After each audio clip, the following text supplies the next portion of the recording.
koperasi pada semua pinjol. Semua anak-anak. Berapa bang yang kena pinjol? Wah banyak, hampir rata-rata bang. Rem tangan berhenti nih om pada saat tanjakan. Pada saat tanjakan ya kan ada mobil kadang. Ya itu mundur sampai nabrak beca. Sensor pohon tumbang, kita malah minta duitnya sama RT RW buat isi bensin om. Kita jujur-jujuran, Pak kita nggak ada bensin, nggak ada oli. Itu warga yang modalin. Ini. Oh udah berdua nih, berarti udah berdua yang berani. Dia juga nih om, sekelas. Nah, makanya ini kan. Jadi Sandi ini udah kerja 10 tahun. Iya. Oktober 2015. 2015 sudah masuk di ini di Damkar, Kota Depok. Terus kemudian selama 10 tahun itu juga Sandi tetap dianggap sebagai honorer. Bukan karyawan tetap ya. Bukan pegawai negeri juga, tapi honorer. Honorer itu bayarnya bulanan. Iya. Tapi harian. Enggak. Dihitungnya harian kan cari. Iya PHL om. Apa? Apa namanya? Ya pekerja harian lepas kita. PHL, kerjaan yang lepas. Semua. Tapi 10 tahun. Iya. Kalau satu hari nggak masuk dipotong. Tentunya begitu kan? Iya. Potongnya berapa? Kalau misalnya dipotong sih belum, nggak ada om. Kalau selama apa namanya ada izin kayak sistem pemadam kan kita kekeluargaan om. Ya. Jadi semua nggak pernah ada yang dipotong sih, pejabat juga diam aja. Kayak misalnya nih, saya sama dia satu grup. Saya kan sering di kantor, jadi kayak temen. Sob, gua nggak masuk nih, anakku sakit, lo bisa pick up gua nggak? Takut anggota kurang. Ya, jadi saling pengertian aja gitu. Seandainya saya pun, saya nggak masuk, ya kan, saya nelpon temen, sob, gua nggak masuk, gua ada urusan. Backup sehingga dianggap masuk terus. Iya, jadi masih rapi. Dengan gaji maksimal 3,2. 33 om. 33 yang Iya. paling rendah, tapi udah 10 tahun pasti 3,3 juga. Ya berarti kalau yang masih baru berarti di bawah itu juga kan? Atau sama aja? Jadi gini om, dulu saya masuk Oktober tahun 2015 om, 100 orang. Itu gaji masih 1125, Ya. 1.125.000. Terus ada 1,15. namanya uang resiko kebakaran, Ya. uang 65, sebutannya uang kejadian itu 1 juta. Ya.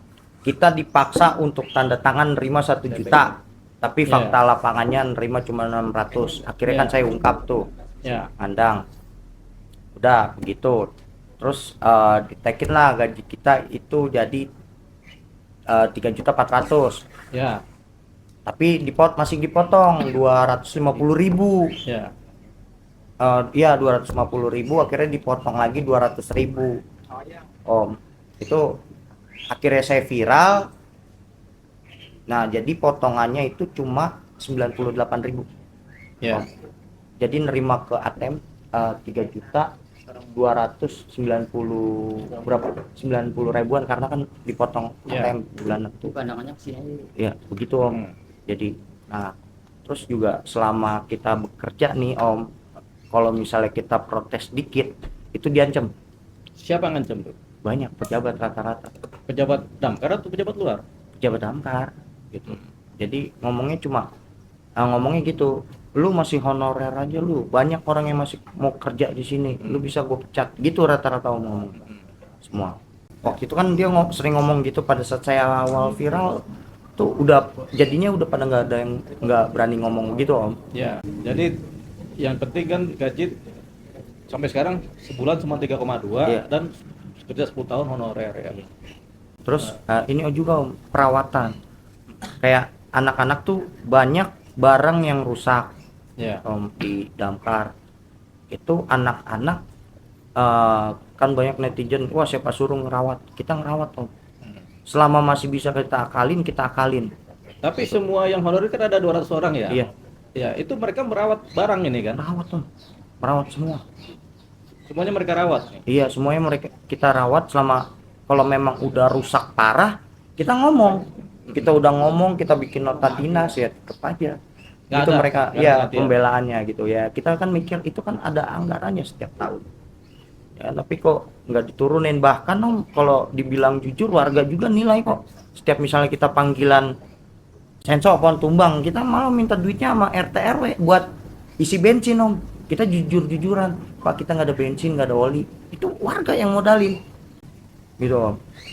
Kan itu kan ada anggarannya Ya. itu kadang kalau enggak ya kita uang pribadi om, sampai kata beli busi juga kita pakai duit pribadi gitu om. Jadi kita masuk dulu ya. Pertama kan masa kerja, masa kerja tetap honorer. Kemudian tunjangan keluarga ada nggak? Nggak ada. Tunjangan anak istri nggak ada. Jadi pokoknya 3,2 itu udah semuanya. Iya. Cukup nggak dia? Nggak cukup ya? Ya nggak bakal cukup lah ya. Oke, jadi 3,2 itu udah full. Gaji istri anak udah campur aja Iya, udah campur. gitu ya. Dan itu honorer ya. Dan 10 tahun honorer. Iya. Gitu. Ini adalah kinerja kepegawaian ya. Iya. Nah, yang kedua adalah persoalan keperawatan. Iya. Perawatan ya. Yang ketiga persoalan operasional. Iya. Jadi ada perawatan, ada operasional. Nah, yang sudah diketahui kan karena udah 10 tahun berarti tahu semua isinya kan? Semua. Gitu. Nah, apakah ada anggaran untuk perawatan? Ada. Apakah ada anggaran untuk operasional? Ada. Tapi kemudian persoalannya untuk operasional itu bahkan untuk bensin pun minta ke warga. Pas saya viral nih pas kemarin tuh baru tuh di sini tuh di Cimanggis sama beberapa PT turunin tuh dikasih ada jadi buat isi bensin om, bensin di Kapan itu Pak diisi lagi? baru kemarin Baru? pas saya rame-rame iya dikasih Pas tuh viral. jatah buat iya jatah buat isi bensin Senso sama apa portable apung Ya. segala gitu om. Makanya kan saya nantang pejabat itu seperti itu om. Kalau memang mereka ngerasa benar bahwa DPA-nya dari tahun saya masuk nih om, gitu, kumpulin kita di lapangan, tinggal jawab ya atau tidak toh rinciannya, Ya. gitu. Kalau misalnya terbukti nggak ada nih, ya tinggal comot aja kan tuh pejabatnya. Ya. Jadi yang besar kan pertama adalah perawatan, kedua adalah operasional kan. Itu dua itu aja anggarannya atau ada yang lain? Atau pembelian baru? Kan perawatan sama pembelian baru beda. Iya, nah itu dia yang tadi saya masalahin juga om. Yang pembelian baru, misalnya nih beli HT di total DPA-nya disuruh PLKPP 140 om, tapi fakta lapangannya tuh setiap UPT cuma dibaginya 2 kali 8 aja, itu nggak 3 kali 8 berapa sih? Nah sisanya kemana? Setiap tahun kan ada anggarannya itu kan. Iya. APBD Depok ada anggarannya tiap tahun ya. Boleh tahu nggak berapa anggarannya itu? Besar om, dia kalau Damkar kemarin punya berapa puluh miliar ya kemarin. Coba deh berapa miliar? Yang nggak pernah diperbaikin apa aja nih ya. Jadi apa aja nggak pernah diperbaikin ini? Sandi. Senso. Senso sebenarnya semuanya om. Semuanya nggak pernah diperbaiki. Iya, jadi tuh kalau mereka tuh diperbaikinya kalau misalnya kita ngomel, om, ngamuk, ngoceh, itu baru Diperbaikin. diperbaikin om. Nggak semuanya apa aja tuh barang-barang itu? Dibelejetin aja. Senso tadi Portable apung, senso, bahkan tali ya, tali, selang. Selang itu nggak pernah diganti. Iya, om. Kalau misalnya diganti juga, seandainya ada baru tuh kayak kemarin tuh ke gap kan saya ocehin tuh om. Selang itu baru dibagiin baru. Om, kemarin kan ada baru, terus pecah lagi tuh. Ya kan emang selang rekondisi. Gue 10 tahun di pemadam saya tahu kalau misalnya merek rubber itu om, misalnya dia nyemprot itu minimal dia belendung dulu, ya itu baru meletus. Nah itu kan langsung putus ya, berarti kan KW. Nah itu juga saya tanyain, itu kan Danruk suruh tanda tangan, lu jangan asal tanda tangan, tanya TA-nya tahun pengadaannya TA tahun berapa.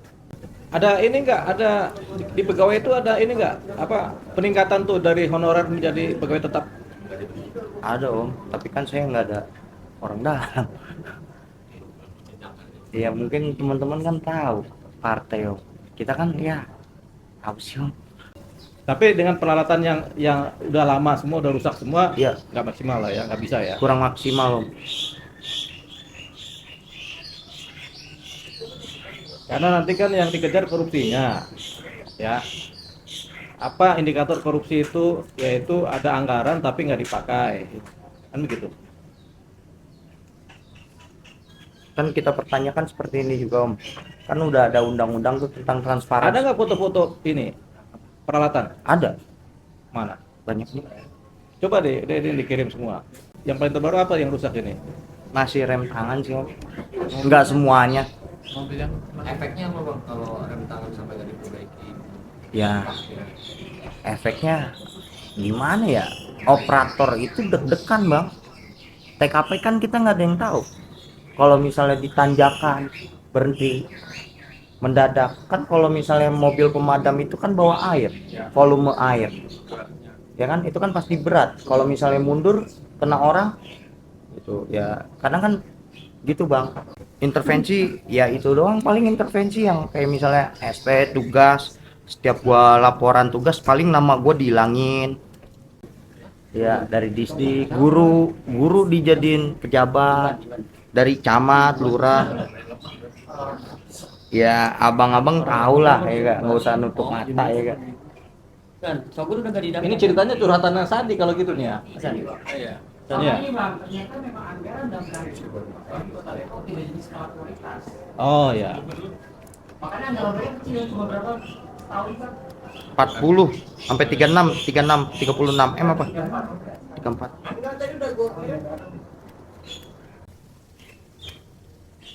Ini dikaitin sama sampah juga berantakan juga nih Depok ini kan. Jadi udah 2 lini yang berantakannya di apa sampah, berantakan di damkar.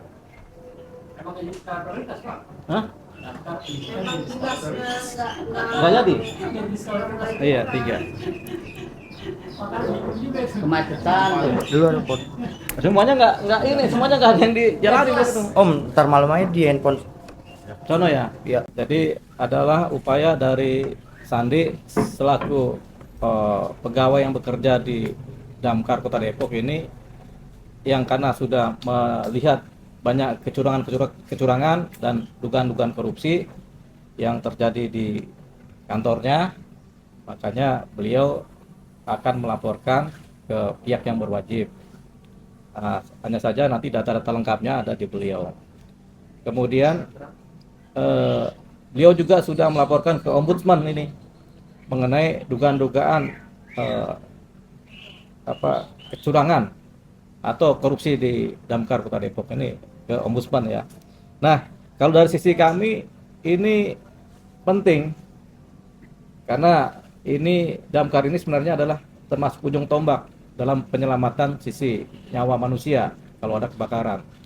Kita sudah menyaksikan beberapa kasus kebakaran di Depok yang kemudian nggak bisa diatasi dengan baik karena setiap yang kebakaran selalu semuanya hangus terbakar gitu. Nah, ini adalah sisi-sisi yang kemudian membuat kita patut curiga atau kita patut mempercayai posisinya si Sandi ini menceritakan banyak hal di Damkar ini. Jadi nanti ini akan kita tindak lanjuti dengan langkah-langkah hukum maupun langkah-langkah politik kalau perlu ada.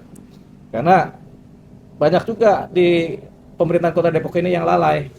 Kita bisa bilang lalai karena nggak cuma Damkar, persoalan sampah aja lalai juga. Ini sampai ada terjadi sampah yang menggunung dan menumpuk yang sampai sekarang belum bisa diatasi sudah 20 tahun. Apa penyebabnya ini? Apakah anggarannya yang kurang atau anggarannya yang tidak terserap atau dipakai untuk kepentingan yang lain? Kita belum tahu. Satu hal lagi mengenai kepegawaian, menurut keterangannya Sandi ini yang masuk ke Damkar ini di wilayah-wilayah manajer dan pimpinannya ini adalah orang pindahan ya, yang tidak mengerti mengenai persoalan Damkar, misalnya dari guru, kemudian dari apa lagi? Camat, Dari lurah. camat, lurah, jadi Damkar yang tidak mengerti bidangnya, bidang penanganan kebakaran. Ini sangat miris dan memalukan sih, karena seharusnya orang-orang yang mengerti mengenai bencana, penanggulangan bencana kebakaran itu orang-orang yang mengerti mengenai pemadaman kebakaran kan. Itu selanjutnya silakan Pak Sandi bercerita. Totalnya Oh. ada berapa poin? yang dilaporkan tadi? Sandi ini pertama melaporkan persoalan tenaga honorer yang 10 tahun ini, SDM Damkar ini sekitar 200 personel adalah honorer dengan gaji 3,2 per bulan, yang bagi kami rasanya tidak cukup untuk seorang tenaga pemadam kebakaran untuk bekerja maksimal. Pasti ini tidak cukup. Ini nanti kita upayakan peningkatan dari honorer menjadi diutamakan, karena ini sama kayak guru juga harus diutamakan nih. Jadi gitu. Ini kan honorer 3,2 berarti selama 1 bulan harus menghabiskan kira-kira per hari itu 100.000. Nggak cukup, karena biaya gas saja bisa sebulan berapa, biaya listrik berapa, biaya ini pribadi ya, tapi ini yang harus kita perjuangkan ini. Itu dia. Termasuk masalah beras segala macam ini kan nggak ada juga tunjangan beras segala macam kan. Gitu. Jadi ini juga persoalan ini SDM yang diabaikan oleh pemerintah Kota Depok. Yang kedua adalah persoalan persoalan perawatan aset, peralatan utama dan peralatan penunjang yang di mana tidak ada perawatan. Jadi bisa dibilang tidak ada perawatan karena keterangan dari Pak Sandi CS ya, memang semuanya pada rusak dan kemudian tidak di ini. Dan ini kemudian nanti kita melakukan kapitalisasi terhadap peralatan apa saja yang dianggap rusak. Yang terdahulu sudah disampaikan, mungkin ada perbaikan tapi ini harus kita kejar karena anggarannya ada. Yang ketiga masalah operasional. Masalah operasional ini yaitu ketika beraksi melakukan tugasnya di lapangan, ternyata kebutuhan bensin nggak ada. Gitu. Jadi bensin ini harus minta dari warga, begitu kan? Iya. Nah, jadi kalau ada ini minta bensin warga, mungkin air juga minta ke warga juga buat manamin. Kita nggak tahu benar nggak itu kalau air tuh. Kalau untuk air kan Om, hidran banyak di jalan-jalan itu nggak berfungsi banyak. Kalau untuk damkar itu kan SOP-nya hanya menentukan titik hidran gitu. Kalau untuk airnya itu kan dari PDAM. Nah, tapi nggak berfungsi. Yang ngalirin. Iya, airnya nggak ada. Bang Sandi boleh ceritakan terkait dengan minta bensin ke warga tuh seperti apa sih realnya di lapangan kok sampai harus minta bensin ke warga? Ya sekarang kadang kalau misalnya ada panggilan nih Mbak, pohon tumbang gitu. Kalau untuk daerah kampung gitu ya. Kalau untuk di pinggir jalan pohon tumbang itu kadang kan sensor nggak ada bensin, Mbak. Gitu. Kalau kita nelfon pejabat kan lama lagi Mbak. Gitu. Kadang ya kita patungan, Mbak. Kadang kalau misalnya emang udah terdesak, kita datang misalnya ke area kampung itu nutup jalan nih ban rumah ya. Kita jujur sama ketua RT, kalau nggak RW, Pak mohon maaf kita nggak ada bensin pemadam gitu untuk operasional ya. Sensornya kan itu kan bensin dan oli campur ya, dia pakai oli campur kan mesin sensor itu ya. Kadang kita minta ke warga, Dan itu diberikan sama ketua RT. iya RT RW warga aja gitu yang ngasih. Pernah ada yang tanda kutip mencemooh nggak sih kok nggak sampai nggak punya bensin gitu? Iya, sering warga. Ceritain boleh seperti apa? Ya warga semua nilai, kayak misalnya contohnya waktu itu kejadian di Bojongsari, kan saya pernah di Bojongsari terus di pos wali kota. Banyak sih Mbak, kayak contohnya misalnya, "Bang, ini serius pemadam kagak ada bensin, duit negara," gitu. Ya, kita jawab apa padanya. Itu iya, Bu. Gitu. Menanggapi cemoohan itu apa seperti apa sih sikapnya? Artinya kan sebenarnya juga nggak pengen meminta gitu. Iya, ya mau nggak mau kita bicara jujur apa adanya gitu ke warga gitu. Ya kita mau gimana Mbak, ya istilahnya udah berapa tahun kan kita udah lama gitu, warga juga udah yang nilai. Mungkin makanya kan banyak warga yang bilang manggil pemadam bayar nggak sih gitu Stigma itu juga. ya. Jadi nimbulin stigma seperti itu Mbak. Kadang kayak misalnya juga contohnya ada portable apung itu kan sangat penting Mbak untuk pemadam, karena itu buat nyedot di daerah gang-gang sempit. Nah itu bensinnya pun nggak ada, kadang rusak. Frekuensinya dari 10 turun ke lapangan berapa kali sih yang meminta bensin ke warga gitu? Dari 10 kali ke lapangan. Kita tergantung laporannya Mbak gitu. Nggak rata-rata aja, misalkan dari 10 kali mungkin 8 atau 9 yang minta ke Sering. warga. Seringnya tuh berapa? Di skalain 1 sampai 10. Ya hampir 70% lah. 70. Iya kalau untuk misalnya kita bawa sensor ya Mbak, ya itu keseringan sih sensor kita. Berapa sih uang yang dikeluarkan warga untuk sekali untuk operasional gitu? Dia tergantung besar pohonnya tersebut Mbak. Ya paling habisnya sekitar 25.000 atau 40.000 itu, karena kan bensin per liter, terus juga harus ada olinya tuh, kan oli campur dia sama kayak motor Vespa. Pernah ada kejadian nggak saking mungkin tidak ada bensin, kemudian warga juga tidak memberi, akhirnya jadi apa ya, kayak macam konflik ataupun jadinya nggak bisa Ya ngerjain kita gitu. ya kita usahain gitu, kadang kita ya cuma punya duit goceng ya patungan anak-anak. Jadi uang pribadi petugas yang datang saat itu ya Iya. yang dipakai. Itu fakta lapangan semua. Jadi apa kita nanya ini ya kan, Bang Sandi gajinya cuma 3,2. Bagaimana patungan sama anak-anak kalau gaji 3,2 aja udah habis di awal bulan? Iya, oh, itu fakta lapangannya. Baginya gimana Bang, antara bagi keluarga sama untuk patungan untuk operasional gitu? Ya makanya Mbak, gitu. Udah faktanya aja gitu. Kadang kan mohon maaf juga gitu, pejabat waktu itu pernah marah-marah ke kita, banyak tagihan nih, anak-anak kan utang-utang ke mana-mana gitu, nelpon ke kantor. Ya memang salah juga sih kita sama teman-teman ya, tapi ya nggak bisa dipungkirin Mbak, kita kebutuhan juga kan, makanya Sorry, Bang pinjol apa? banyak Pinjol. anak-anak ya koperasi pada semua pinjol, semua Banyaknya anak-anak. berapa Bang yang kena pinjol? Wah banyak, hampir rata-rata Bang, kalau dibilang 100 orang 80% kali. Kena pinjol? Iya, semua pada. Berapa rata-rata kena pinjol? Ya, banyak Bang, kita nggak tahu juga sih ya 10 istilahnya. juta, 3 juta. Ada yang 3 juta 10 juta Itu kebutuhan untuk apa sih Bang? ya, buat keluarga lah, Buat hidup lah, buat nggak hidup cukup. pasti. Jadi karena apa gaji dipakai untuk operasional, akhirnya menutupi pakai pinjaman-pinjaman utang. Iya, ngutang semua anak-anak gitu. Kadang kan juga anggota ada yang ngojek, saya pun juga kadang ngojek.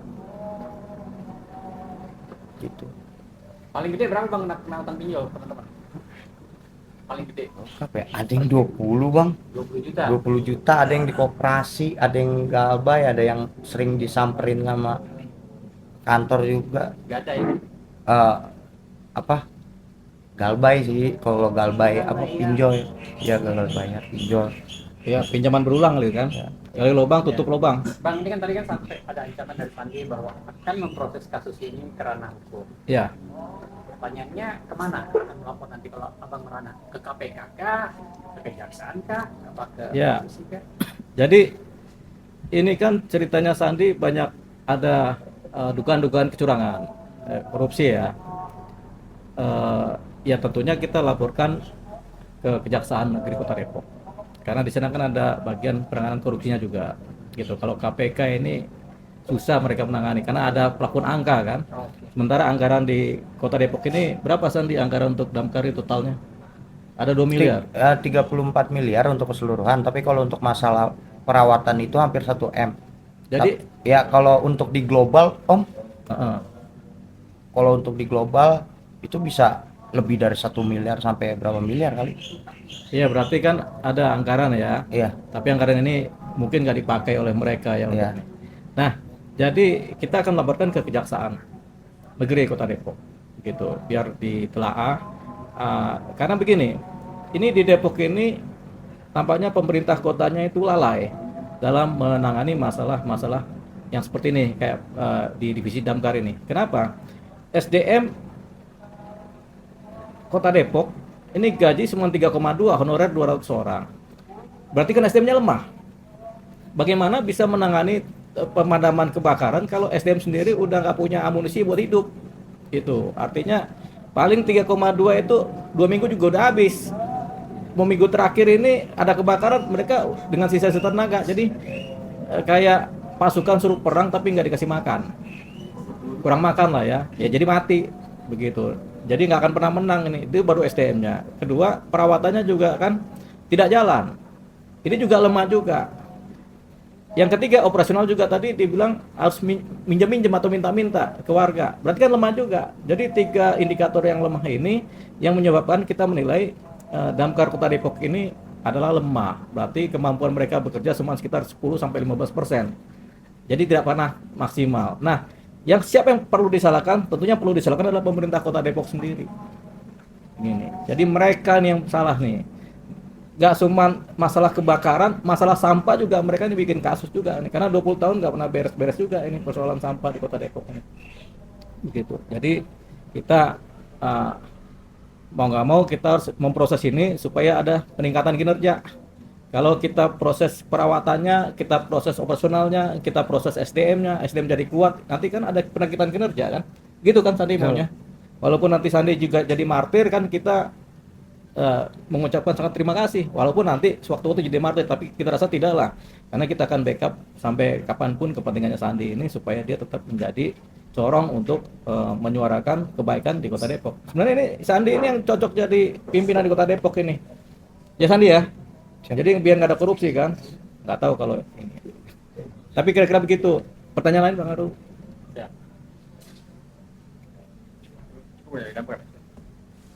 Untuk Sandi dong, kenapa akhirnya bisa memutuskan untuk minta pendampingan hukum? Ya karena memang kita lihat kan saya juga terus anak-anak pada bertanya-tanya gitu Bang, ini udah jelas Bang kok nggak ada penindakan gitu terhadap pejabat terkait gitu ya.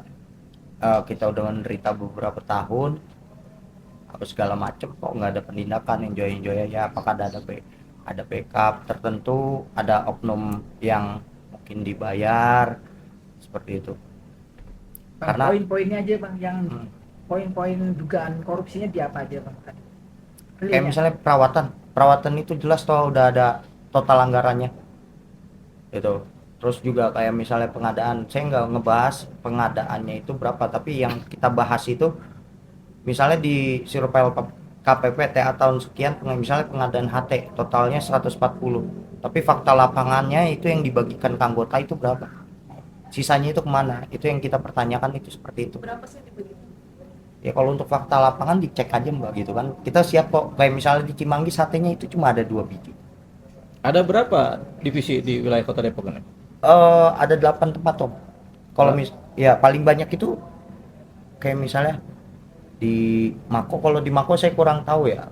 Malah kadang kita mikir gini, pejabat nggak ngapa-ngapain gitu, kok dia bawa HT? Kan yang perlu kan kita anggota lapangan. Bahkan ya saya jujur juga, handphone kan kita sering gantinya ya karena ngutang ya. Karena kita di TKP pun handphone sering jatuh Mbak dan sering basah gitu. Itu sih banyak kayak ya teman-teman tuh jadi komunikasinya dari handphone, kan nggak layak anggota seperti itu.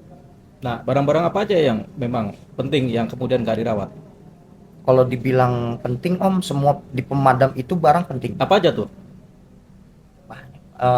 Sensor Sensor tuh apa ya? sensor itu gergaji mesin Gergaji mesin. ya. Nah, Terus portable apung apa yang rusak di situ? ya. Kalau portable apung hampir rata-rata itu semuanya nggak berfungsi. Itu kan buat nyedot Om, nyedot air. Kadang kita nyedot airnya gunakan malah pakai unit gitu kan. Kita di TKP belum tentu juga itu bisa parkir unit ya kan TKP. Nah kalau untuk portable apung itu kan bisa lebih enjoy gitu jaraknya. Kalau gang sempit nggak ada mobil, kita bisa pakai itu. Itu nggak berfungsi gimana ceritanya? Apa nggak cara kita nggak tahu makainya atau memang nggak berfungsi? Ya nggak berfungsi Om. Kalau misalnya tahu makainya, semuanya tahu makainya. Kadang kalau misalnya bangsa businya doang kita ganti, tapi ya memang itu totalnya kita kan sesuai SOP. Perawatannya kan ada sarana dan prasarana Om. Ya. Anggota kan hanya mengecek barang, ya enggak, mengecek barang, manasin itu. Kalau untuk perawatannya sendiri kan itu udah ada tupoksinya masing-masing gitu. Nah, gergaji besi itu yang rusak apanya? Kalau kemarin saya kurang tahu Om. Intinya nggak aktif. Oh, nggak bisa dipakai. Iya, nggak. Ada berapa Satu PT itu kalau di PT Cimanggis ada 2, Tapos 2, Poswali 2, Cipayung 2. Itu berfungsi atau nggak berfungsi? Nggak berfungsi. Semuanya nggak berfungsi. Kemarin, ya bahkan itu kan pada saat kemarin viral itu banyak laporan ke kita, di semua UPT itu nolak. Sedangkan pejabatnya itu ngomongnya stakeholdernya itu ada di DLHK ya Om. Kan warga itu kan nggak mau tahu Om. Ya, kalau di DLHK ya udah nelpon aja ke DLHK gitu. Tapi kan pejabatnya sendiri nyetak stiker, nyetak banner, wah ini pohon tumbang dampar ke bisa, padahal kan mereka yang ngasih tahu ke warga. ya kan? Warga kan taunya nelpon pemadam, ya pemadam nyampe toh, ya kan? Dia berkelit stakeholdernya di sana, kita udah oper ke DLHK ternyata timnya cuma 2, mereka keluar juga, tetap aja warga ngubungin ke kita, sampai ada yang nyamperin ke kantor, saksinya orang polsek, sampai ada yang banting ember lah gitu ya, komplainnya ke kita gitu, bukan ke pejabat. Itu fakta lapangannya. Nah, dari awal viral tentang alat-alat sampai dikunjungi sama wakil wali kota tempat datang, ada nggak, udah ada yang baru belum yang diganti dari pemerintah? Paling baru selang bang, selang dikasih gitu, selang baru. Terus juga danru kan pada gemeteran nih karena ditanyain sama para danru gitu, ini TA tahun berapa, bisa jadi TA tahun 2018 baru diadain sekarang bang, kan ngeri para danru juga kan, sama teman-teman yang nerima barang kan ya, gak takutnya mereka berkelit kan bang, karena ini itu ya, kita juga mikir gitu anggota lapangan itu, kenapa prosesnya dilama-lamain, apakah memang dikasih waktu untuk diperbaikin, untuk dinutupin tindak dugaan korupsi itu, apakah sengaja ya, kita anggota juga kayak nggak terima gitu. Jadi yang rusak itu HT, gergaji besi, rem tangan. Rem tangan tuh apa tuh, untuk apa tuh? itu mobil. Rem tangan mobil. Iya. Coba dikencengin aja Rem tangan mobil Itu nggak ada yang berfungsi. iya kemarin ya, kalau Jadi, sekarang baru Niat dimanggis. mau nolongin korban bencana malah dia yang jadi bencana. Oh iya. Tapi kan bahasanya kan mereka memang jalan cepat itu, nggak usah pakai rem tangan. Nabrak kan? bang katanya bang. Nah, coba cerita tuh. Nah, pernah itu temennya itu rem tangan berhenti nih om pada saat tanjakan. Pada saat tanjakan ya, kan ada mobil kadang, ya itu mundur sampai nabrak beca. Ya. Karena nggak ada rem tangan sih. Iya nggak ada rem tangannya, om. Nabrak beca. Tapi ya rem itu. kaki ada. Rem kaki ada. Rem tangan ini nggak ada. Iya. Karena Kadang-kadang nggak fungsi. Tadi bilang, toh ganjel toh. Iya. Oh. Kayak itu. Nyantai.